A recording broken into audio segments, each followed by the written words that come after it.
আল্লাহর হাবিব সাল্লাল্লাহু আলাইহি ওয়াসাল্লাম মসজিদে নববীর মধ্যে বসে আছে।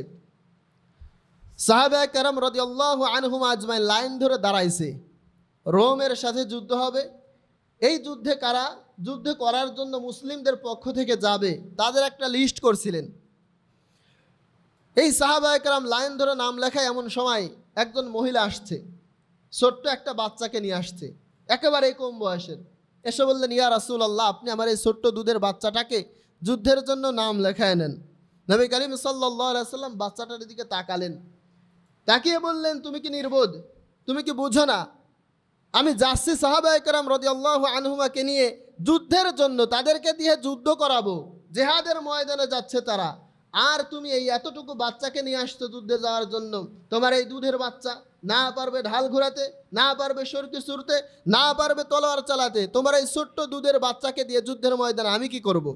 এটা বিশ্বনবী জনাবে মুহাম্মদুর রাসূলুল্লাহ সাল্লাল্লাহু আলাইহি সাল্লামের কথায় একটুও হতাশ হলেন না, কোনো রকমই বিচলিত হলেন না। বলিষ্ঠ কণ্ঠে বললেন, ইয়া রাসূলুল্লাহ, এ কথা আমিও জানি, আমার এই ছোট্ট দুধের বাচ্চা যুদ্ধের ময়দানে গিয়ে ঢাল ঘোরাতে পারবে না, আমার এই ছোট্ট দুধের বাচ্চা যুদ্ধের ময়দানে গিয়ে সরকি ছুড়তে পারবে না, আমার এই ছোট্ট দুধের বাচ্চা যুদ্ধের ময়দানে গিয়ে তীর চালাতে পারবে না, তলোয়ার চালাতে পারবে না। কিন্তু ইয়া রাসূলুল্লাহ, আমার এই ছোট্ট দুধের বাচ্চা ঢাল হতেও তো পারবে। আপনাকে উদ্দেশ্য করে কাফেররা যখন তীর ছুঁড়ে মারবে, আপনাকে উদ্দেশ্য করে কাফেররা যখন সরকি ছুঁড়ে মারবে, আপনাকে উদ্দেশ্য করে কাফেররা যখন তলোয়ার চালানো শুরু করবে, তখন আমার এই ছোট্ট দুধের বাচ্চাকে আপনার সামনে ঢাল স্বরূপ পেতে ধরবেন। আমার এই ছোট্ট দুধের বাচ্চা দুই টুকরা হয়ে যাবে, ক্ষত বিক্ষত হয়ে যাবে, আপনার শরীর রক্ষা পাবে। এই কারণে আমি আমার ছেলেকে যুদ্ধের ময়দানে পাঠাতে চাই। এই ঘটনা যখন মসজিদে নববীতে ঘটেছিল, এ সময় মসজিদে নববীতে রোমের গোয়েন্দারাও ছিল। তারা ফিরে গেল, ফিরে যেয়ে বলল, সম্রাট জাহাপনা, মুসলিমদের সঙ্গে সব কিছু সম্ভব হতে পারে, কিন্তু মুসলিমদের সঙ্গে যুদ্ধে বিজয় লাভ করবেন ওই আশা কখনোই করিয়েন না, এটা কখনোই সম্ভব হবে না। সম্রাট তখন বলল, কি ব্যাপার, মুসলিমদের সঙ্গে আমরা যুদ্ধে বিজয় লাভ করতে পারবো না কেন? তাদের ঢাল তলোয়ার এগুলা কি অনেক বেশি? গোয়েন্দারা বলল, না, এগুলো একেবারেই কম। তাদের সৈন্য সংখ্যা কি বেশি?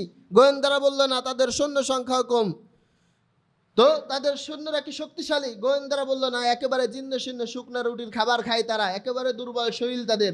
সম্রাট তখন রেগে যেয়ে বলেছিল, ঢাল তলোয়ার যদি আমাদের বেশি হয়, সৈন্যের সংখ্যা যদি আমাদের বেশি হয়, আমার সৈন্যদের শরীরে যদি শক্তি বেশি হয়, তাহলে মুহাম্মাদের সৈন্যদের সঙ্গে আমার সৈন্যরা কেন পরাজয় গ্রহণ করবে? কেন তোমরা আমাকে ভয় দেখাও?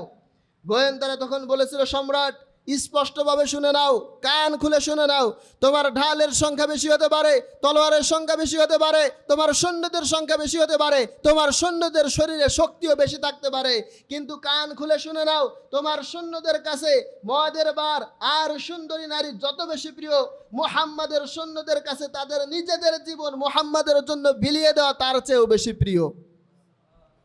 সুবহানাল্লাহ পড়বেন না? আপনারা তো এই ঈমান, আপনি আপনার নবীকে আদর্শ হিসাবে মানেন, যে আদর্শ আপনাকে আপনার নবীর অনুসরণ কোনোদিন করানোর জন্য ফজরের নামাজে নিয়ে আসতে পারে না। আবার আপনাকেই যদি জিজ্ঞাসা করি, তুমি কি মেসিকে আদর্শ হিসাবে মানো? বল, হুজুরে তো খেলা দেখি, আদর্শ হিসাবে মানি না। তো আপনার মেসি আপনার ফজরের নামাজের সময় দোকানের সামনে, টিভির সামনে বসাতে পারে, কিন্তু আপনার নবী, আপনি যাকে আদর্শ হিসাবে মানেন, সে নবীর আদর্শ কোনোদিন আপনাকে ফজরের নামাজে নিয়ে আসতে পারে না। এটা ভাবার দরকার আছে, ভাবার দরকার আছে না নাই? অবশ্যই আছে। আল্লাহ রাব্বুল আলামিন বলে, আমি আল্লাহকে যদি ভালোবাসো, কুল ইন কুনতুম তুহিব্বুন আল্লাহ, যদি এ কথা বলে থাকো আমি আল্লাহকে ভালোবাসো, তাহলে ফাত্তাবিউনি, আমার হাবিবকে অবশ্যই অনুসরণ করো, অনুসরণ করার মতো অনুসরণ করো। যদি করতে পারো, ইউহিব্বুকুমুল্লাহ, আমি আল্লাহই তোমাকে ভালোবাসবো।